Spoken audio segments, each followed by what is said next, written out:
Welcome to another episode of Play by Play presented by Win and Lose Sports. Today's episode is with TJ Bailey. You introduce yourself and kind of tell people about the soccer team and what do you do with the soccer team? I'm TJ Bailey. I'm the head coach and organizer of the Wyoming Storm girls soccer team. We're a 14 youth soccer team, and we've been together for about 5 seasons now. The core of the team, and we just been growing for real. I think the unique thing about our team is a lot of my players are just athletes, right? Like a lot of them play basketball. I got softball players, lacrosse players. And we just came together and we've been pretty successful lately. So you have a daughter on the team, right? Mm-hmm. How do you come to the game as father, as coach, and how do you separate the two? It's hard. It's hard, and it's real hard because my daughter lives with me, so I'm always the voice she hears. Right. So sometimes I got to tell myself, give her a pass. My bad, my dog. Give her a pass, because I know, like, when you hear that same voice over and over again, sometimes they lose the message, and I just become annoying. But right, we balance it pretty good, though. I think because I've been coaching her so long that she kind of mature in her thinking, so she kind of was like, all right, to get where I want to go, I'm gonna have to, take in what he's saying. Yeah. So you were an athlete growing up. Yep. And what sports did you play first of all? I played football. I played basketball up until junior high. Once I, stopped growing, but then my sisters played soccer, and that's how I got introduced to it from them playing at a high level. And how was that experience as far as your sisters influencing you to get your daughter and the other girls into the game of soccer? How does that play as far as their influence in how you teach and coach the game?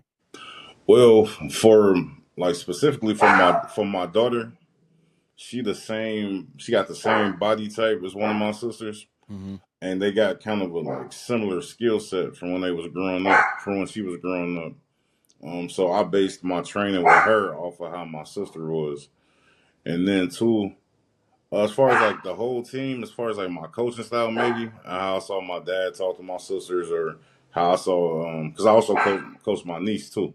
Okay. So it's kind of like I got my sisters all over again. Yeah. on how they interact, but it helped a lot for real because, like I said, I played football, and so when I first got started coaching, I based it off of start coaching soccer. I based it off of what I learned from them and what I learned from my daughter's previous coaches or whatever. So, but it's worked out pretty good, and I think that's a bonus, knowing my sister's athletic abilities and seeing how they compare to my daughter's.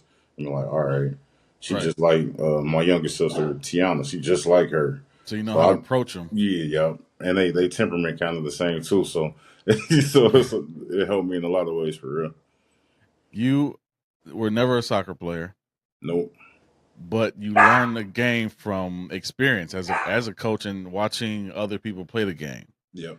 So how has the team been as far as success? You being not a soccer player, but you know the game. Mm-hmm. Well, as far as success, my first year as a head coach, it was a real learning experience because all I knew was I was assistant coach for a couple of years, and then, like I said, one of my daughter's first coaches, he taught me a lot about soccer because I would ask him questions on what should I work with her with, what drill should I do with her, and blah blah blah.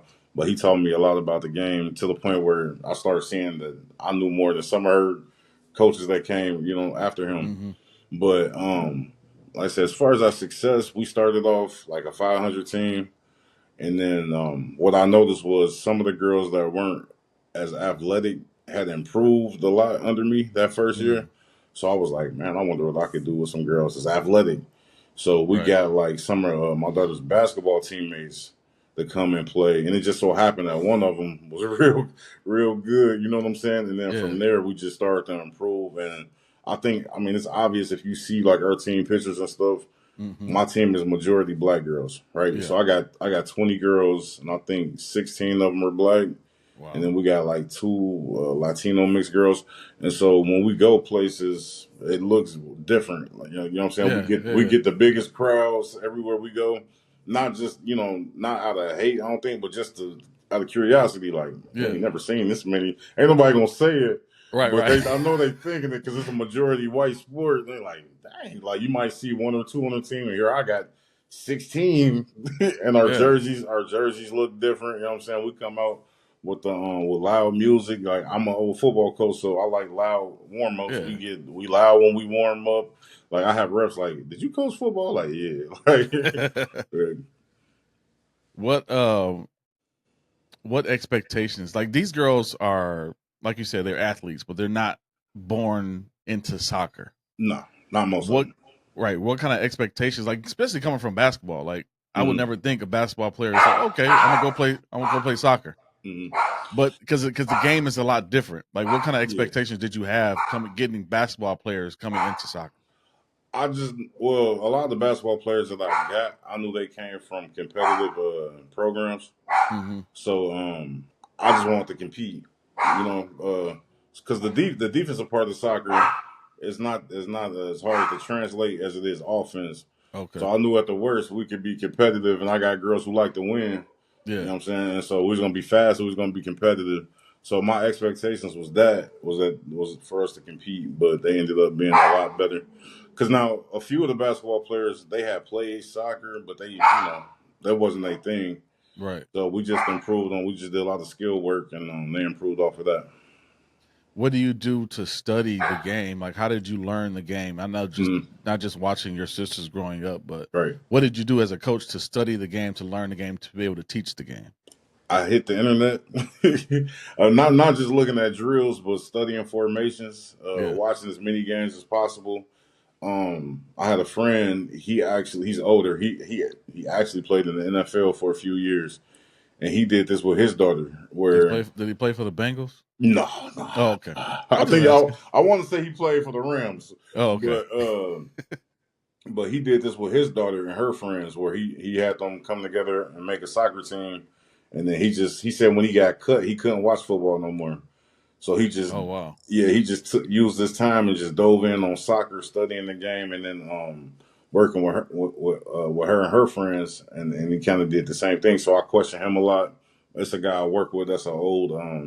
He used to coach select in high school, I believe. I question him a lot. I just ask questions, even if they sound stupid. One of my assistants now, she's a younger girl. She's like 24, I think, but she played Division I college soccer. You know what I'm saying? She saw what I was doing and how I Hmm. had a lot of minority girls, and she just loved it. And she's like, I want to help out. And so Wow. whenever I got questions with her, like because being an outside eye, like to soccer, sometimes I'm doing stuff, but I don't know the name for it. But Mm, I think I invented something, right. but really they already do it. So Yeah. I bounce out ideas off of her, and she's like, "Oh no, let's call it this or let's call it that," and it's like, okay. And it's gotten to the point now where I got schools interested in me being a coach. You know what Wow. I'm saying? And so it's taken off far more than I expected it to. I just wanted to help my daughter. Right. So your daughter she was interested in playing soccer, Yep. and you said, okay, let's put together a team. No. Okay. She I was actually coaching football at the time, and she was doing soccer, and her soccer stuff started taking up so much time that I had to give up coaching football. Mm, And so what happened was, after a couple of years of her playing, and one of her teams was bad. That was real bad. And so the coach saw me working with her after practice sometimes, because I think she might have been like one of the top two players on that team. mm, And the lady was like, "Can you help us?" And I was like, "Sure." Like, you know what I'm saying? And then we ended up winning the next two games where I helped coach. And then that kind of sparked my interest to start coaching. And then once I became a head coach, like I said, I wanted to see what I could do with some better athletes. So I asked some of her basketball teammates to play, or if she had some friends that play other sports. And then that's how our team grew. Like, most of the girls, they're 14U, but most of the girls that I coach, I've coached them for, you know, 3, 4, 5 seasons. right. So, yeah. So as far as intensity, Yeah. What's the difference between coaching boys football Mm, and girls soccer? I haven't changed. You haven't changed. I Okay. haven't changed. And I'm just, it's funny because we just had practice yesterday, and I got newer girls. We got an hour, right? So I can go ahead and talk. But so this summer, what I did was, because I got a couple girls on my team that never played soccer before, Mm-hmm. and so what I would do was I would take one day a week for an hour or two, and I would take them to the field and a couple of my players, and we would just work with them. And so it started off like three or four girls, and then I look up and I got 15 girls, all different ages. You know what I'm saying? Wow. Different age groups. Something that I probably could have charged for. You know what I'm saying? Because Yeah. I'm doing a group training at that point. You know what I'm Mm-hmm. saying? But I'll tell them all, like, hey, sometimes I get the attitude. If I keep telling you the same stuff over and over and over, I'm gonna say what I gotta say. I don't care about feelings. You know what I'm saying? Because at this Right. point, like the newer girls, their parents are expecting them to improve. You Mm-hmm. know what I'm saying? So Yeah. they looking at y'all to improve. You know what I'm saying? I need y'all to improve because soccer is a team sport, especially once you get to our level where you playing 11v11, and the coaches we play against, they smart enough to find the weak link. So, like I told a girl yesterday, like you may think you hiding, but eventually they're gonna find you. And when they find you, it's gonna feel like the spotlight is on you. Mm. So when I'm at practice, if I'm really on you, it's because I feel like you can get better, and I don't want you to be. I don't want you. I rather your feelings be hurt in practice than you be embarrassed in front of Right. 200 people at a game. You know what I'm Yeah. saying? And so, luckily for me, I got a good group of parents that support me on that, and they give me the leeway to, I don't be out there cussing or nothing, but Right. Right. they give me the leeway to be hard on their daughters, and push them to be better. Yeah. And that was my next question is like, how is the relationship with the other girls besides your daughter? I know you have a father-daughter relationship Hmm. with her, but the other kids may have a father at home or may not have a father at home. Yeah, yeah. So coming to practice and working with you, like, how is that relationship? That's the part I think I didn't really consider when I started.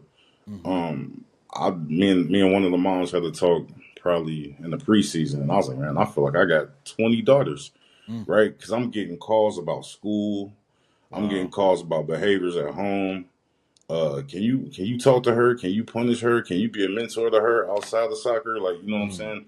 And so that's the part where I didn't really consider that because with football, like I was coaching in the inner city, you know what I'm saying? So I Yeah. expected some of that. But Right. with the girls, I don't know why I didn't, but I just didn't. So uh and I think that helps too though. Like when you can trust your coach and y'all got a Yeah. relationship outside of just on the field, and they also into your well-being, into your schoolwork, into your behavior. And like I said, at practice I drop life lessons. I think, like, we talk about accountability, you know what I'm saying? We talk about just how things you do out on the field translate to real life. Like I always tell Right. them, I can tell what kind of student you are. I can tell how you act in class by how you act at practice. Right. You know what I'm saying? If you always giggling and talking when I'm talking, I know you do that at school. You can't tell me no different. Right. You know what I'm Yeah. saying? So, but that's the part I ain't really expect that it has actually, you know what I'm saying, help the girls tap into what I'm trying to get them to do. At least I think so. Yeah. And I think that's important for the student athletes to look at the coaches as a mentor, as Yeah. a parent or a father figure or a mother figure, whoever that may be. And not that they're missing that at home, Right. but like they say when we were growing up, it takes a village. It takes a village. Yep. It's that I sir. had a basketball coach in my elementary basketball coach who knew my parents when they grew up, so Hmm. they were the same age. So having him as a coach, he knew my family, but he knew me, but I didn't know him. Right. But he knew me, so Right. that means he knew like how to interact with me without me even knowing that. Yep. So I had somebody that I can go to practice and he say, this is what you need to do to straighten up because I know, Hmm. and I think that's important for, and a lot of student athletes don't get that. They don't get it at home, so they don't receive it when it comes to people outside of their household. Yeah. And I think a lot of athletes nowadays, well, a lot of coaches, they cater to the better athletes, right? The Mm, top players, where sometimes them kids that's in the middle, they might fall by the wayside, or Yep. they feel like they're not getting the attention or getting the training or whatever. And so I had one of my daughter's old AAU coaches used to say he coaches from the bottom. Oh, what you mean by that? He's like, I Mm. coach at the level of the girl that's the worst player on the team, right? And then I work my way up. Because if you spend Wow. all your time trying to coach the girls at the top, the girls at the bottom, they gonna miss. They're not gonna be able to do all that stuff. You know what Right. I'm saying? Right. And so I think that's important too. That you don't. And I know sometimes it's hard because you might see such and such, and she's so good, and you can add this and add that. But if your least talented player don't have the basics, you know what I'm saying? Eventually, that's gonna come back to bite you. You know what Yeah. I mean? And so, but like you were saying, it's important to have a village and to get that support. Like kids at home going, their parents getting divorced, or Hmm. sometimes parents just need that extra voice, especially at Yeah. that teenage age where Yeah. whatever the parents say is dumb. Like, you know what I'm saying? Right. Right. I could be saying the exact same thing, bar for Yep. bar, that a girl's dad has said, but it's going to be received differently. You know what I mean? Uh-huh. So Yep. that it's always important to have that extra voice. You talked about like going and coaching at a school. Mhm. Is that a goal that you want to get into? And what would your approach be going into like coaching a soccer team? It wasn't a goal at first, but I think now it is. Once I started, because we play in some, they call them club tournaments. Hmm. And once I started seeing like they're not out coaching me, like you know what I'm saying, it Right. was Yeah. like, Yeah. oh okay, like I'm actually pretty good at this. Because as a coach, if you ain't really done it, like you know what I'm saying, coming from football transitioning to soccer, Hmm. it was like once we started playing better teams, like can I keep up? I know can the girls keep up, but can I keep Right. up too? Where Yeah. I'm not just getting out schemed. And so once I started seeing that I wasn't that far behind, it was like okay, I think I can actually do this. So I think my approach would be kind of to be the same as I've been now. I know you can't start. I wouldn't be able to start off with that expectation of we're gonna do this and do that. It's got to happen organically. But I think being myself is what's got me the furthest. So Yeah. that's what I would go with. Like and then too, coaching girls sports. I always wanted to put that energy we put in the boys sports on the girls.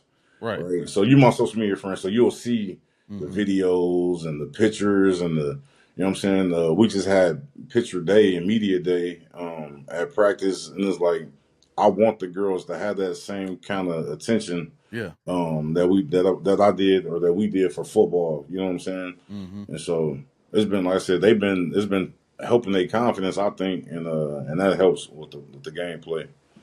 And I think to your credit, I don't think because when you see coaches go from like Nick Saban, for example, Mm-hmm. went from a college coach and then went to Miami and coached in the pro. Urban Meyer coached at Ohio State and then Mm-hmm. went and coached in the pro. It didn't translate. Right. It didn't translate because they didn't know how to approach adult Mm-hmm. men who's making millions of dollars.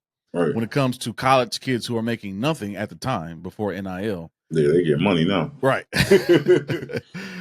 So and they just couldn't translate that. But I Yeah. think you give yourself credit. I'll give you credit because you translated your coaching style from football and took it over to soccer, and that takes a good coach to know how to translate that. Right. Not knowing the game of soccer or not knowing the game that you're going into or not Mm-hmm. knowing much about it, but because you have a unique and a special coaching style, it worked. Right. I think you got to give yourself credit for that. I appreciate it. I appreciate it. And like I get credit to my daughter and my niece too, because I think it's easier when you got people when you got leaders, right? Hmm. Yeah. When you got some of the, especially if they like the better players, and at least for that first team, where the girls can look at them and be like, "Well, they doing what he say. All right, we're gonna do it too." Like you Right. know what I'm saying. So I think Yeah. that helped a lot too. I think that's one thing that's kind of slept on as far as that people don't really know is that my daughter and my niece really pushed pushed people. Like you know what I mean. Yeah. If girls was falling out of line, they was talking to them, and I think that's the best kind of team to have where your leaders make people accountable versus the coaches. Right, because like I said, sometimes it's better to have that peer accountability Hmm. than coming from the adults.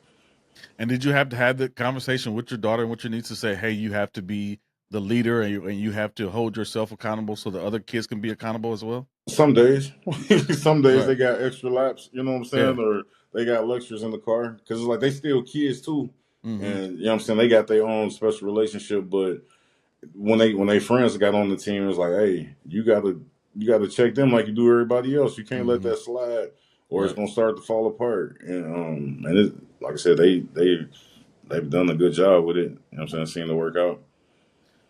So since I mentioned NIL, we might as well talk about NIL. Yeah, So NIL, obviously, in college now it's getting into high school sports. yeah, And we talked about basketball a couple weeks ago with Coach Lionel Armstead over at Clay High School in Toledo, or Oregon.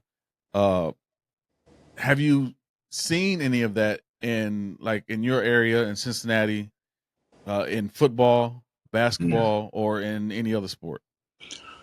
I haven't seen it, but I've heard stories as far as like when high school athletes are being recruited, where they telling coaches, "Hey, I want this much, Mm, and I come here," or if you can't match this school, I'm gonna go there, regardless of if they like the school better or not. It's been more of like, you know what I'm saying, going for, I don't call it a money grab, but more trying to make some money off of it. So I've heard stories like that, but I haven't. I've heard other stories too, but I'm not sure if it's really considered NIL to where like certain girls. It's been more for basketball where certain girls are top ranked even middle school, top ranked middle school players, and hmm they get to go to some camps for free. They get stipends to go to certain camps. They I get mean, shoot. yeah, They that's like, you know what I you mean? getting compensated somehow. Yeah, yeah, Yeah, yeah, yeah. Yeah. I mean, So but when we were going to high school, that was yeah, that no. was You can't right. get nothing. You Can't can't even talk get about a no. it. You can't even get a Coke Yeah, yeah, or a yeah, pair of shoes. yeah, That's illegal. yeah. And See, I know I some think of it's my bad. I know I just want to I think it's beneficial to some now, and Hmm. sometimes it can be problematic at the same time. Yeah, yeah, but and it depends. Like we were saying earlier, it depends on your village too. Yeah. Like I know a girl, one of my daughter's old teammates. Her father was a college basketball player, and so she's been getting a lot of attention early because she's skilled, but she's also an eighth grader that's 6'6". You know Oh what I mean? wow. So and she was 6'4" in the sixth grade, from what I remember Wow. from seeing her. So she's always been getting that attention, but she has good parents that both were college athletes. Her dad being used to play for the Bearcats in basketball. You know what I mean? So I'm sure they handle it better than a lot of other people whose son or daughter Yeah. might hit a growth spurt out of nowhere. But I think it really depends on your village and the type of kids you got too. Yeah. And as a parent, like even if you weren't coaching your daughter, Hmm. how how do you manage the attention? Because your daughter's obviously good Yeah. and she gets attention from either other teams, other players, or whatever, or even fans. Mm. How do you manage to say, "Hey, okay, let's sit down and let's think about how we react, or how do we remain humble at this Right. time?" I talked to her, just conversations with her. We got a good relationship where she knows she can open up and talk to me about certain stuff, and we Hmm sometimes we just put stuff on the table like, hey, and I try to keep her grounded because that's the foundation of it. You know what I'm Yeah. saying? If parents is talking crazy or she'd had incidents where she didn't get into like little scraps and games or whatever, it's Mm. like I sit back and I let her coaches handle that. You know what I'm saying? Or I let her handle it. Like we were in nationals in Tennessee, and a girl from Memphis just my daughter stole the ball from her. The girl just socked her. You know what I'm Wow. saying? Yeah, I ain't get up. I just sat there and watched. You know what I'm saying? I knew what was gonna happen, but I just sat there and watched. It was like, hey, you gotta, and then we'll talk about it later. Like, Yeah. hey, now the better you get when you playing against a team and you having your way, they gonna start to do stuff, right? Yeah. So it's probably not the best thing to say, but I said if you gonna hit somebody, you better make sure it's worth it because you probably gonna get kicked out the game Uh huh. and you probably gonna get suspended. And it's usually the person who retaliates that gets caught and Yep. gets all the punishment. Yep. So I was like, I just want you to know, I understand, like, hey, you protecting yourself or whatever. But if you're gonna make that decision, just know you're gonna have to live with what happened after that. You know what I mean? Yep. And I was like, I can't sit here and be like, oh, don't protect yourself or oh, you shouldn't have been trying to, retaliate or whatever. But I can tell you what's going to happen after, so you can make a conscious decision. Because as parents, we can only give you the game. We can't be there for you. I Yep. can't run up to her and grab her before, Right. you know what I mean? Yeah. Like, Yeah. hey, think about this. And so I think that's important too. And she got a humble group of friends, right?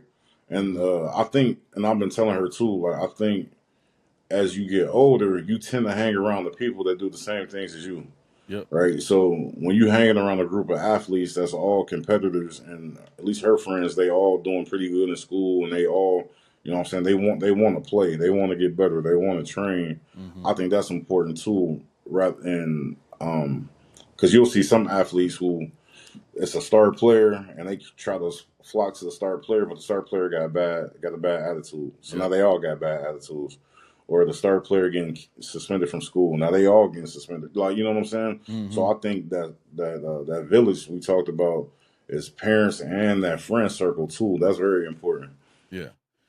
Now, as far as her playing soccer in the future, she's what, Mm. 15 now, 14, 13. 13. Oh wow, Yep. okay. Yeah, I did a birthday flyer. Yeah, Yeah, yeah. but as far as her future playing sports or playing soccer or staying in soccer, Mm. what did you have you talked to her about the goals or what she wanted to do or what direction are you pushing her in? I'm not pushing her either way. Okay. We had some talks about that. Especially being that she's about to be in high school, and with her mother living out of town, she usually goes in the summer. Well, at the end of the summer, like for a month or so, and it's like, Okay. well, there's got to be some decisions made now Yeah. because you ain't gonna be able to do that if you're gonna play soccer, which is a fall sport, just like Mm. football. It starts before school starts. You know what I Yep. mean? Mm-hmm. And even in basketball, like this past summer, she played high school summer league. So Basketball. yep, they put her on the high Wow. school team for summer league. So she's playing in July in front of college coaches and on college campuses. You know what I'm Wow. saying? Yeah. And so it's like you can do what you want to do. Like so when it comes to high school, I already, you good at soccer. You good at basketball. If you want to play another sport, because some people switch up. It's like, but we got to just sit down and make a decision, and then what you want to do. Because if I force you to do it, your heart ain't gonna be into it, Right. especially at that age. You know what I Yeah. mean? Mm-hmm. But I have one thing I have told her though is if you get an opportunity to play in college, take it. Yeah. Like I don't care what Division One, two, three, NAIA, whatever. I was like, take it. It was a situation. My father could have played college football. He didn't want to, and then he regretted it. I wanted to play college football. The schools that was recruiting me, I felt like they was too small. Like you know what I'm saying. Yeah. I went through that thing, and so I ain't play. And then I Wow. regretted it. The oldest sister, I got twin sisters. The oldest one had the opportunity to play college basketball. She was getting recruited early in high school, Mm-hmm. and she just stopped playing. And now that's all she talked about. So I was like, if you get that, and that's for any kid. If any kids watch this, any parents watch this, if they get an opportunity to play any division, encourage them to play Yeah. because that's the experience. Even if you play 1 year and you be like, this ain't for me, at least now you know. You know what I mean? So once you get older, don't nobody want to hear about how good you was in high school. Right. Yeah. Like Yeah. They you know what don't. I'm saying? We passed that. They don't Like want you to know hear what I no mean? Uncle Like Rico yeah, stories. like did you play like? Cause somebody's like, why don't you talk about when you play football? I was like, I don't, man, nobody want to hear that stuff. Right. Like, did you play in college? No. Oh, okay. Then you was average then. Like you know Yeah. what I mean? Exactly. That's how they think. You know what I mean? Yeah. So. I had the like my daughter. She started off. We got her in basketball, Mhm. and she ran track, Okay. and she was decent at basketball. Yeah. But her heart was not in it. She Yeah. was. I mean, she was a natural athlete. Mhm. So, but as a runner, as a track runner, she was phenomenal. Okay. And she said, "I'm gonna drop basketball and go into swimming, join the Oh. swim team, right? Swim team, and stayed on a track. When she got into college, which was last year, she got a scholarship through engineering. So she Okay. goes to UT. The track coach approached her and said, "Hey, you can walk on the track team if you just Mhm. go through these tryouts." And she made the track team. Oh, So that's what's up. now that's part of her Yeah. scholarship. So Yeah.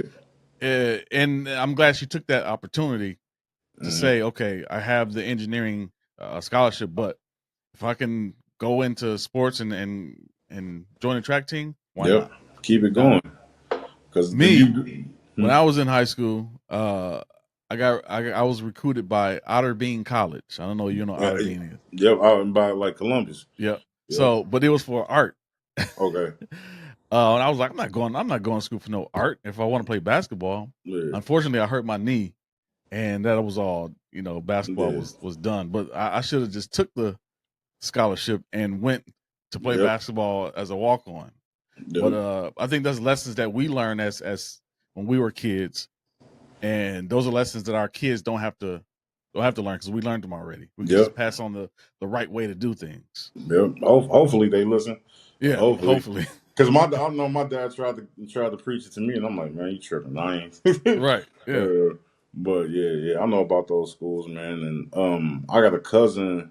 She plays NAIA basketball, and so I just keep talking to my daughter about her. Like, hey, she 5'7", like you know what I Right. mean. Yeah. She still getting an education. It may not be in the location she wants, you know what I mean, but it's still an opportunity to get money knocked off of your education. Yeah. And with the NIL, I mean, them small cities, you can go to local businesses and get money that way. It might Yeah. not be as much as a big corporation, but it's still money in your pocket. You know Yeah. what I mean? It's still So, there. and two, these athletes, these former college athletes, they got an easy job coming out of school. Like, hey, I play for such and such. I can train your kid. They can run trainers. They got the, Yeah. you know what I'm saying. They can get coaching jobs easier that Mm-hmm. way. Like everybody wants somebody that did it in their program. So that's I tell her that stuff too. Like that's something to think about. And I think with now with the internet and YouTube and Instagram, is that these younger athletes have opportunities to be seen anyway. Yep. By no matter what college you go to, no matter what school you go to, these bigger colleges may be recruiting from smaller colleges, and Yep. these professional programs still recruiting from smaller colleges because they see you on Instagram. You have a reel, you have a Yep. highlight reel on your page. So Yep. I think that's beneficial now. And the transfer portal that changed that too Yep. because Yep. what I think one of the things that's not talked about that's happening is you'll see a kid from Division 2, they shine in Division 2, and next thing you know they get bumped up to Division 1 school. Yep. Kid from the MAC school, it happened to UT, the quarterback. Now he played for Baylor. Like Yep. they using Yep. it basically as a feeder almost. You know what I mean? Mm-hmm. So you shine at a lower level, you got opportunities to move up for sure. Yeah, and the cornerback from UT last year, Quinnell Mitchell, Yeah, yep. got drafted into the NFL, and he's a starting cornerback now. Yep. First round. So sometimes it can go either way. It can work in your favor to get drafted, or you can work in your way to go to a bigger opportunity. Yep. Yep. Yeah, especially at the lower schools where you're gonna get more playing time, and that Yep. some kids Yeah. develop better that way than sitting on the bench for 2 or 3 years and then getting thrown out there. 1 year. Yeah. Yeah. So we talked about the Wyoming Storm. Mm-hmm. Let's talk about another team in Cincinnati. Here we go. Here we go. Why you Because I you knew where already you was know. going. Oh man. So the Cincinnati Bengals started off Mm-hmm. 0-2 this year, losing to the Patriots in week 1. That was bad. And then between week 1 and week 2 was kind of confusing to me Mm-hmm. because they had interviews with some of the guys who are on Bengals team, and they was like, "We going into Kansas City, and we about to interrupt some stuff. We about to," and then they Yeah. get beat. It wasn't a blowout and anything. It was actually one of the best games of the week. Yeah. What do you think is going on with the team? Is it Joe Burrow? Is he still dealing with injuries, or what's going on? Well, it's a couple things. The Bengals start off. It seemed like we start off 0-2 every year since we got Joe Burrow. Yeah. So I don't know if it's what they doing. Well, I know one year. The 1 year he was coming back from the knee injury. Then Mm-hmm. the next year he had like appendicitis or something. There's always something weird. And then he had the calf injury. And then this year I don't know he was still coming back from the wrist. But I don't know if it's what they doing in minicamp or what. But every year we start off 0-2, and every year we talk trash to the Chiefs. I don't know. We used to have a number, or we still kind of do. We always play them real good. Yeah. But I don't understand why we talk so much trash to them, like the whole Burrowhead thing, and then the mayor Yeah. was talking. I'm like, come on, man. Like we just giving them because they don't be saying nothing to us No, before no. the game, and then Chase, who ain't really practiced and he ain't have a real good first game, then he came out and was talking crazy, and then yeah. So I don't know.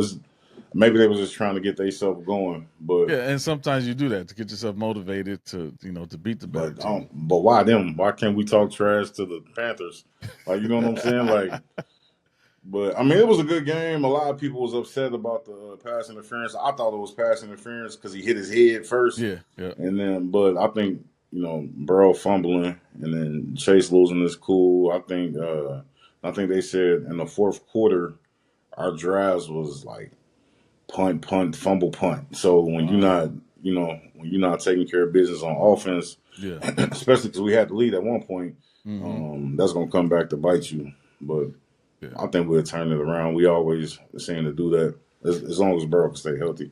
Yeah. And you got Washington this week, which should be it should be a win, guaranteed Yeah, win. I'll be there. In Got my tickets Cincinnati. today. You going to the game? Yeah, yep. So I mean, what do you expect out of this game? I expect us to win. I get a little nervous though because we struggle with new quarterbacks. Whether it's a rookie or somebody, a backup that we ain't never seen, they usually have good games against us. But I think since we started off 0-2, we're gonna come out a little bit hungrier, and I think we'll be all right. Week 15. Y'all going to AT&T Stadium against the Cowboys. Yeah, Uh, Cowboys, like I said, first game at Cleveland, we looked like a decent team. Of yeah, course, that was against Deshaun Watson, who looked out of place for some reason in that first game. yeah. Second game, we looked like trash. Our defense looked like they didn't know what a run was. Mm, They didn't know how to tackle anymore. yeah. What do you expect? I mean, I just even as a Cincinnati Bengals fan, or just as a fan, period. What do Yeah. you expect out of the game between the Bengals and the Cowboys? I think it'll be a good game because, I think for us, y'all run game ain't that great no more, No, and our run defense ain't great. So that helps us out a right? lot. You know what I'm saying? So really, we got to plan for CD, and I feel like that he prone to turnover sometimes. Yeah, So if we can take care of that, I think we'll be all right. And then we struggle with big pass rushers like Michael Parsons.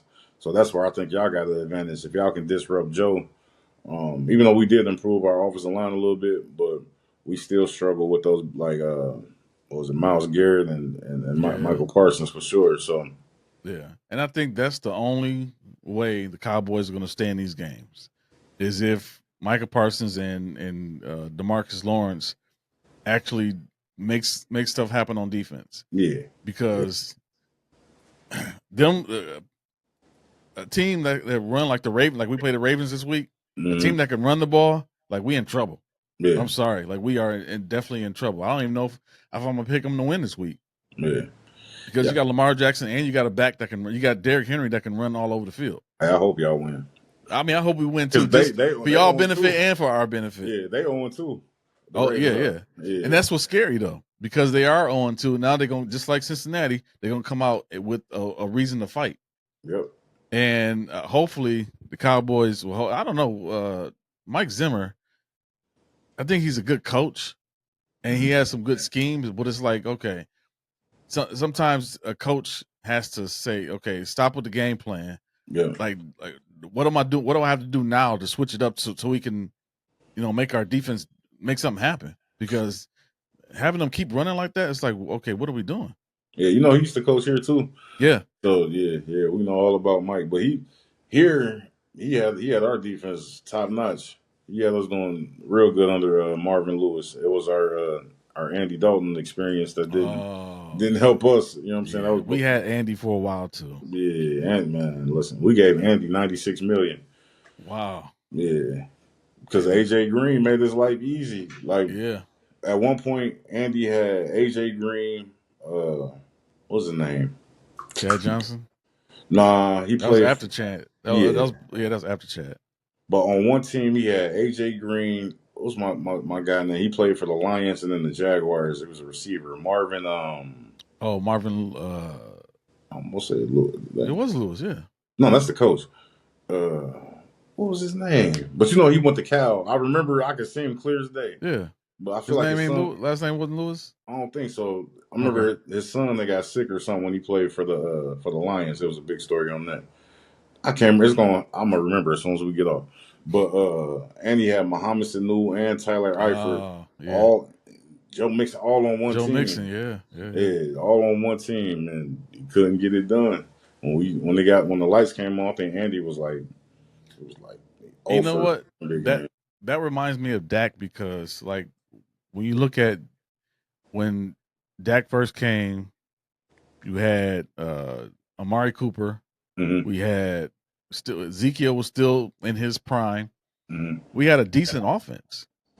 And our defense was, like it is now. I mean, we can stop the pass, but we couldn't stop the run. Stopped the run. But we could make it to the playoffs. But once we got there, it's like he shied away, like he didn't know how to play anymore. And that's the thing that I don't like about Dak. It's like when the big game comes, he's like he just folds away. Yeah. You remember the coach on what's the show with the movie with Adam Sandler? The water boy. Waterboy. Yeah, The yeah, head coach, when the other coach, the big time coach came and started talking to him, he kind of shied away and said, "Okay, mm-hmm. I'm gonna go back here somewhere." Yeah. That's That's to Dak. me, that's Dak. That's Dak Yeah, and that's Mike McCarthy. They yeah, shy away from huge competition because they don't know how to do they don't know how to deal with the pressure. yeah. See, our problem is different. Zach Taylor, man, he ain't.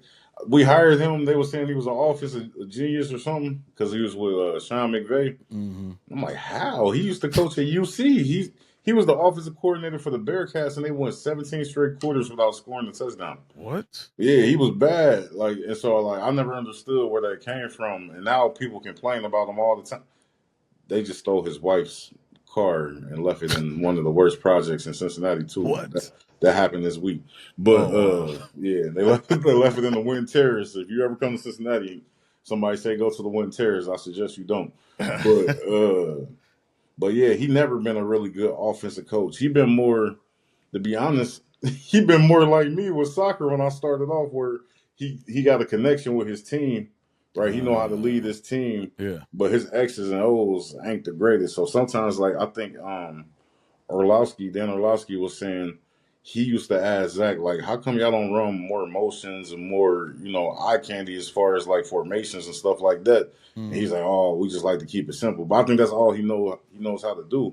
He don't know how to dress it up like Kansas City or Miami. You know what I'm saying? Where they can Yeah. move Chase around or move Higgins around, or when we had Mixon spread him out, they want to keep Mixon in the run block, and he a terrible run blocker. That's why they traded him.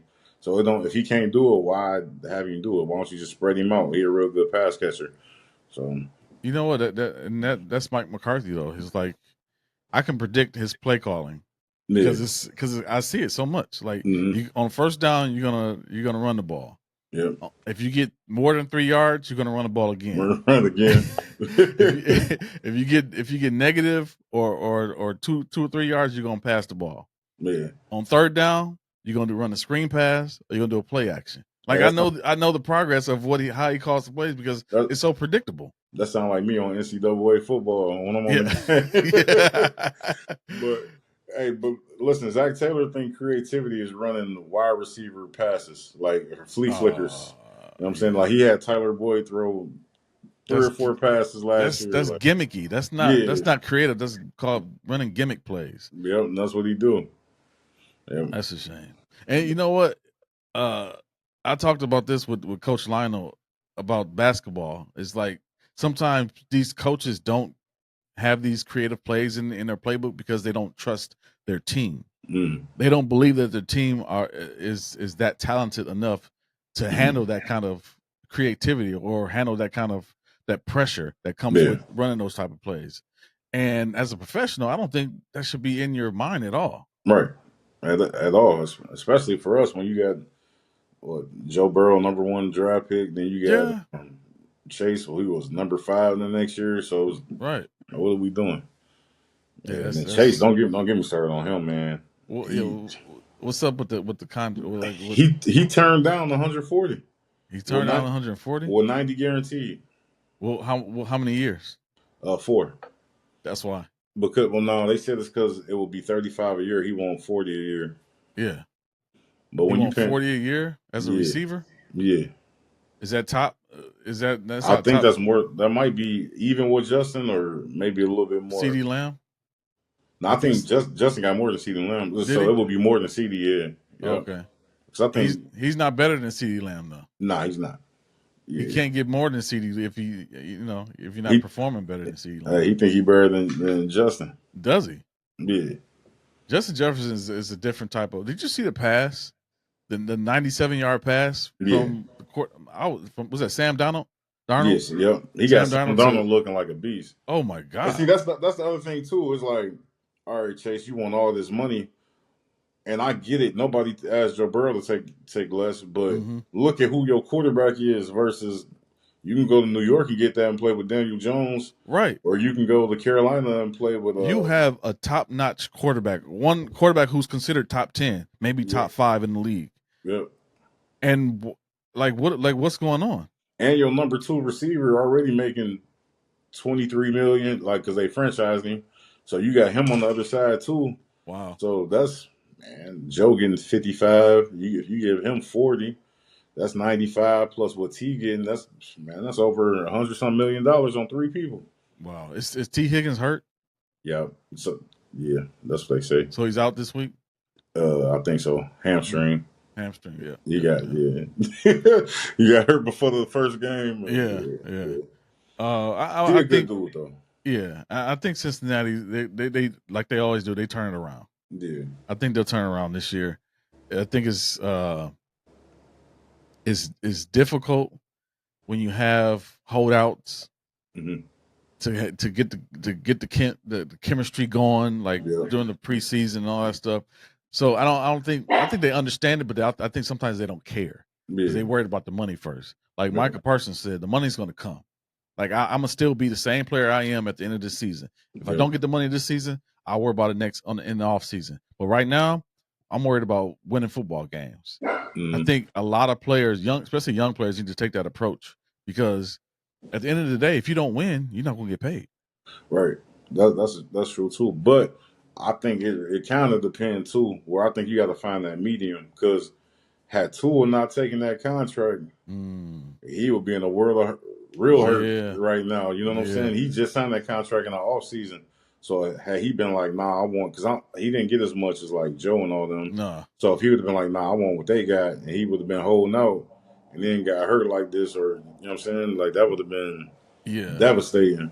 So he's automatically out for 4 weeks because he went on the IR. Yeah, I don't think What he's gonna play this season. you don't think so? I was about to ask you that. Like, what do you think he should do if he doesn't play this season? Or if he does come back, They what do you think? they got that insurance policy where he'll get I forget the number. 95.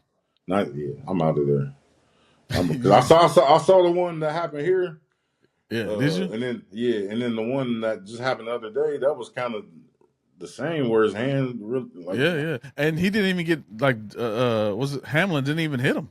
yeah, He basically backed up and he ran into him. It's like he didn't get hit that hard. yeah. That's the So I crazy think it's part. something is not right there. I Yeah, don't think he'll ever be the same. he keep hitting whatever spot it is, and and he already ain't a big dude. Yeah, I would have gave it up. I would have never got the contract because the way he looked at the game here, that was scary. I'm Yeah, that like, was man, scary. I ain't never seen nothing like that. Wow. So yeah, Yeah. somebody got to talk to him. It ain't worth it. No, and then a lot of people saying, well, you got to think about his family or his future. But that $95 million is talking to my family Yeah, right there. I mean, your family gonna be the only people that can spend it. Like Yeah, if you right. can't enjoy it with them, what's the point? And what's the point? Because Exactly. you really gonna be tripping with CTE later on, man. Yeah. Yeah, that's crazy. But it's good talking to you. Oh yeah, for sure. Talking sports, talking about the Wyoming Storm. Oh yeah, for sure. We got to do this sometime. Maybe we could do this before week 15, actually, before we play. Oh yeah, I'm with it, man. I'm with Yeah, it. If we I might. can, hmm What do you say? I said if I can, I just want to shout out Kelsey Mitchell, man. Oh Just yeah, randomly, uh, just because of the stuff she do in the community and the stuff she did for my daughter.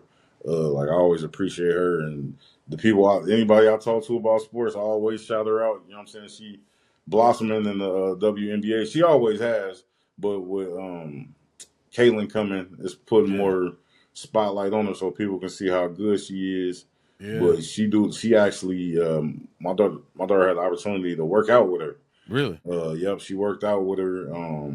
She went to a game, or we went to a game, and Kelsey showed her love after the game. Took her Wow. after the game, and she got to meet some of the players and stuff like that. So I just wanted to randomly shout her out, man, because she do so Yeah. much. That's dope. And it ain't even just for my daughter either. It's other people too. She do a lot for Cincinnati, and I don't think she get enough credit for what she do. So they headed to the playoffs, right? I believe so. Yeah.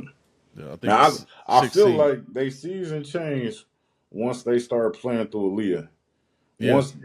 Once they stop having Caitlin shoot so much, I mean she still shoot a lot and that's cool. But once they start playing inside out, I think that's when it really changed for them. Yeah. Because And you know, Aaliyah, that for a minute, she was averaging like 8 and 12. You know what I'm saying? really, And now it's reversed. like So 20 and yeah, 12 now. yeah, Yeah. yeah, yeah. Yeah. I always thought Aaliyah needed just needed more help because I like Aaliyah because when she was at South Carolina Carolina, with yeah. Zaya Cook, it's like they were like Oh yeah, that's where the inside out game yeah, came into play. But yeah. Aaliyah, I think I was always thinking she just needed people around her for that team to be Oh yeah. good because she can be the most dominant big woman Woman, in the yeah. league. Yeah. Yeah, I was like, man, they got to fire their coach because I'm like, how you got Aaliyah Boston, then you got Kelsey, who was one of the top scorers in NCAA history, and she Mm-hmm. was an All Star, and then they got Caitlin. And I'm like, they still one of the worst. Right. Like, you know what I'm saying? Like, man, it's got to be coaching, but they seem to turn it around now. Yeah, they did. They did. I think they are. I think they ranked number six seed in the playoffs. Yeah. But I'm rooting for them to do something positive this year. Oh yeah, they should. They ain't gonna beat the The ACC. Asian. Yeah, they ain't gonna beat them. But yeah, just make some noise. Right. Right, and get ready for next year. Yeah. So like I said, thank you for being on the show. How can people find you or the team on social media? How can they watch the games? The team is Wyoming Storm. You can find us on IG at Wyoming Storm Soccer.